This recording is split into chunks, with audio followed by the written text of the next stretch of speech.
Okay, Amir. Welcome to the Tools I Use podcast. You are officially the second guest to ever return, so that's good. That's good news. And your first one was the third most popular podcast episode, so that's good. Wow. Isn't it? Yeah, it's quite some years ago, Yeah. isn't it? Yeah, it was. Like, I think we first talked maybe 4 or 5 years ago, wasn't it?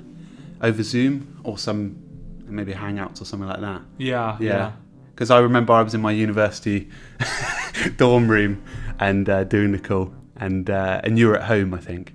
Yeah, I was actually vacationing at the time, I think. Oh, yeah, with my family. That's a good dedication. Yeah. There. I don't do that anymore. Yeah. I don't do podcasts during the vacation. But in the early stages, you were, Yeah, I did that. Yeah. Well, it was great to have you. And obviously, you've been working hard with Doist for the last couple of years. Well, not the last couple of years, ages. Yeah. How's everything with you and the team at the moment? You've just come back from your retreat. How's everything going? I think it's going quite well, yeah. I mean, we are doing a lot of changes that people can't really see. Yeah. And we are kind of like just modernizing the code bases, the infrastructure, Yeah. the models, and this will actually like open up for a lot of like exciting features.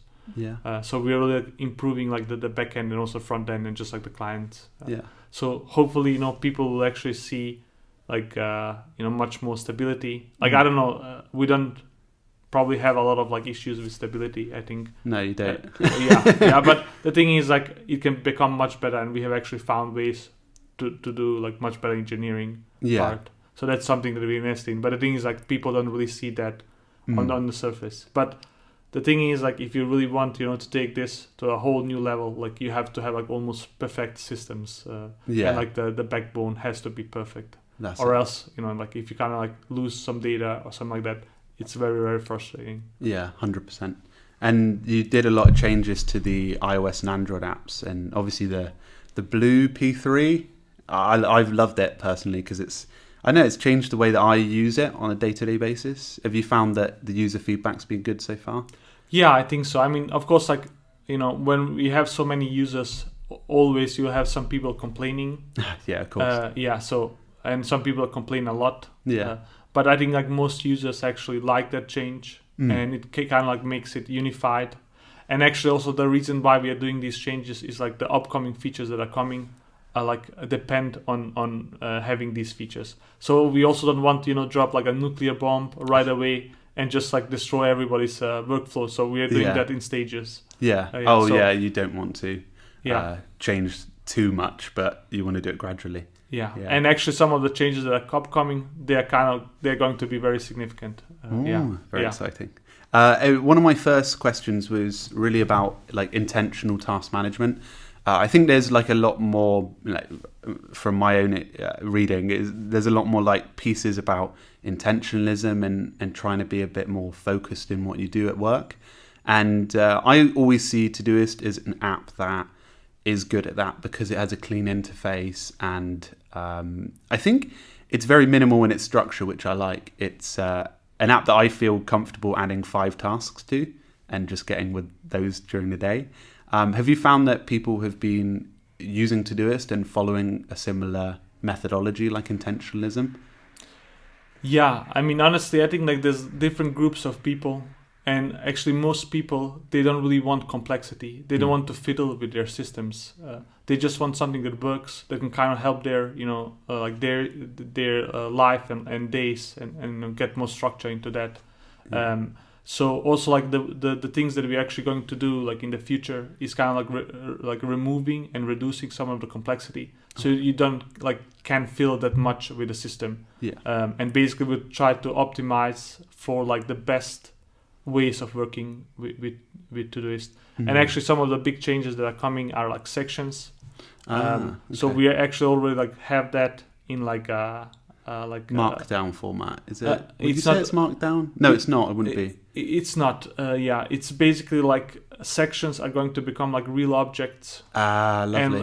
And so basically, if you have used like things, then we'll have basically that kind of like abstraction of sections, and that will make it much easier to actually structure projects and also you could be able to like archive sections and stuff like that. So basically, that's one way where we kind of like remove some of the flexibility, but then like we make things much more simple and much more powerful as well. Because in the current system, like sections are kind of a hack, so they don't really mean anything. It's just like visual. In the new structure, they are actually real objects, and tasks belong to sections and stuff like that. Oh, lovely. Yeah. That's something I would benefit from massively. I think a lot of people will be happy that feature's coming out. We're at the Business of Software conference in Cambridge. You gave a talk this morning. Maybe you can round up briefly what that talk was about. Oh, I mean, it wasn't anything to do with Todoist. It's No, just like remote work and creating effective teams inside this environment and stuff like that. Fantastic. Yeah, I'm looking for. I actually missed it, but I will be looking forward to watching it online 100%. Which is a pain because I was only like 15 miles away or something like that. Yeah, but I mean, that's a cool thing about like recorded talks is like you can always watch them later. Yeah. That's it. And obviously, Todoist isn't only Doist's main project. A lot of its attention has been on Twist, your team communication tool. How has that been progressing, and what are the things that are going to be exciting in the future for users of that? Yeah, honestly, I mean, we still focus mainly on Todoist. Like Twist is still like a small team that does that, and we have not really scaled that team yet. So that's something slowly growing. Slowly growing, and like we are also like very mindful of just like not over committing and over hiring. Yeah. So it's much better to be like a bit conservative and actually have like market adoption before you pour more fuel on the fire. Yeah. But I mean, we are very excited about that market as well, and like the whole asynchronous way of actually working. I think that's going to be like the way of the future. Yeah. And then we just want to make a product that actually is as good as Slack. And that's like a very high bar to cross. So we are working on that, and it's like very challenging to create like world-class products. Well, we use it in Keep Productive to keep pretty less stressful ways of, because I think a lot of people at this conference have like said, we use Slack and it's hard to keep in touch with all these channels, and I've actually pointed them towards Twist because it's such a simple way of working, and it's going back to the point of intentionalism. It's you're intentionable about posting a thread, and then that thread can start a conversation. So I think you're doing good. I think I think it has some potential. I mean, definitely, and we do have like a adoption of like I think we probably have like over 1,000 teams using it around the world. So it's kind of like getting traction and acceptance. But the thing is like changing to a better system is very hard. Like people need to change their habits, and the thing is also like Slack is very addictive and like fun. Like drugs are also addictive and fun, but that does not mean that drugs. I know what you mean.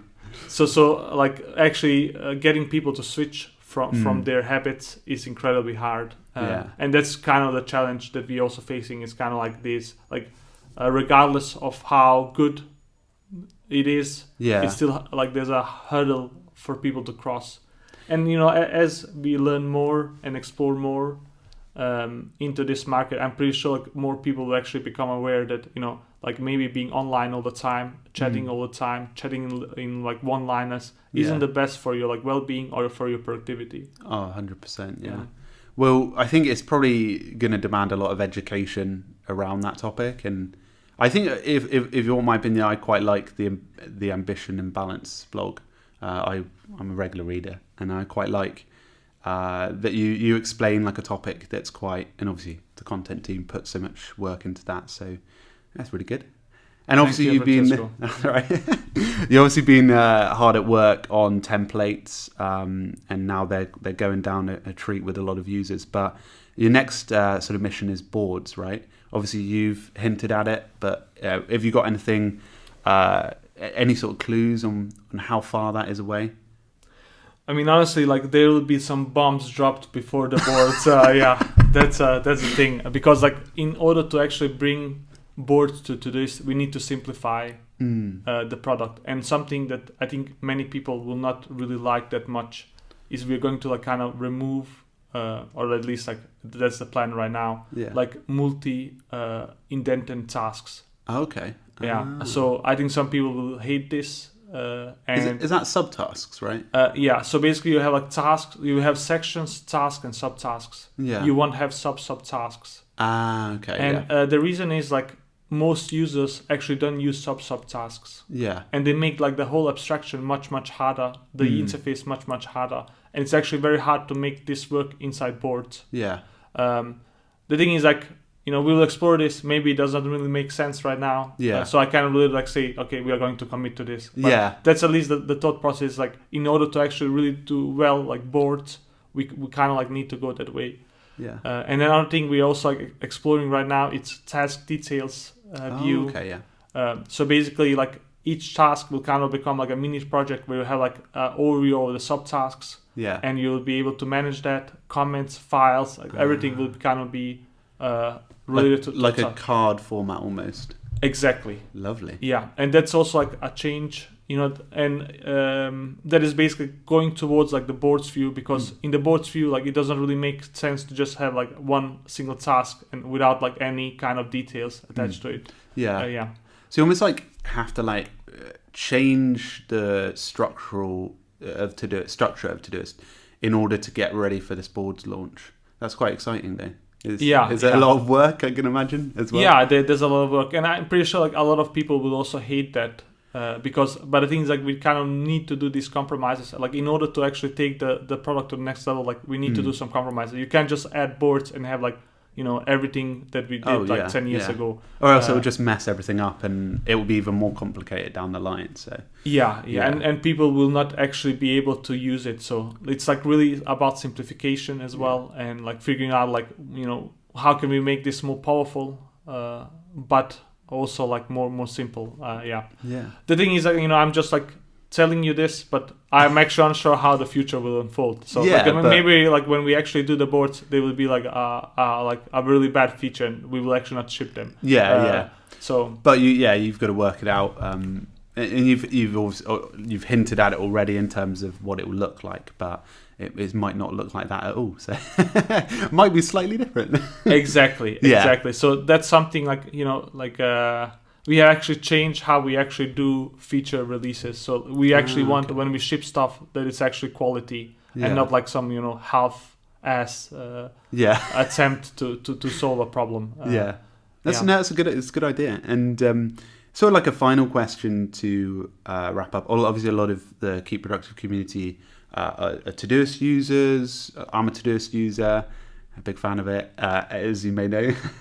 And obviously, I guess it's, have you got anything else that you wanted to let them know that might be coming in 2019, or might be your focus in 2019 that they should know about or be excited for? Obviously, boards is pretty big. Yeah, honestly, like, first of all, like, we are so glad for all of, like, the support that we are getting from people, all the feedback. The thing, though, to note is also, like, we have so many people using our product. It's kind of, like, overwhelming at times as well. But we really do appreciate it and really listen to, like, customer feedback, and we make changes based on that. Yeah. But, of course, like, it's always, like, about compromises. And a lot of the decisions that we make are kind of very hard decisions, because you know, you can't really build a product for everybody. There's like some really tough calls that need to be made. Yeah. And the same thing is like regarding these like major features. I think like during this year, I think it will probably like be one of the most exciting times in Todoist history, because like since the inception, we have actually never really tried to reimagine what Todoist could be. At least like not on this level. And right now we are doing that. We are trying to like think of, like, you know, what can this actually become?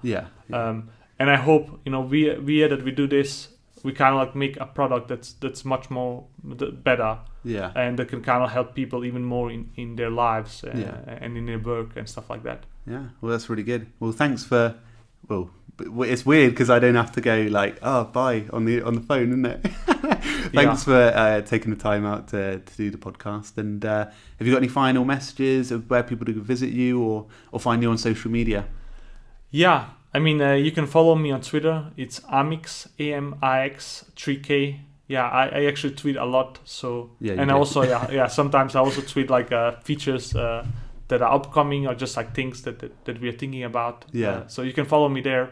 And like I said, you're doing an amazing job, Francesco, as well on all of your work.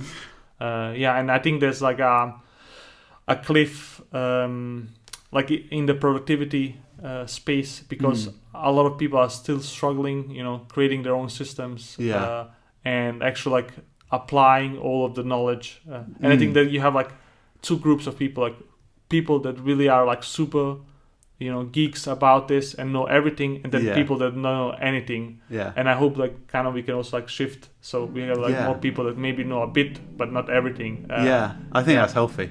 Yeah, definitely. Well, thanks for coming, and I appreciate you taking your time out. But thanks, Amir, and thank you everyone who's watching or listening in this case. Make sure to have a great week, keep productive, and I'll see you guys very, very soon. Cheers. Bye.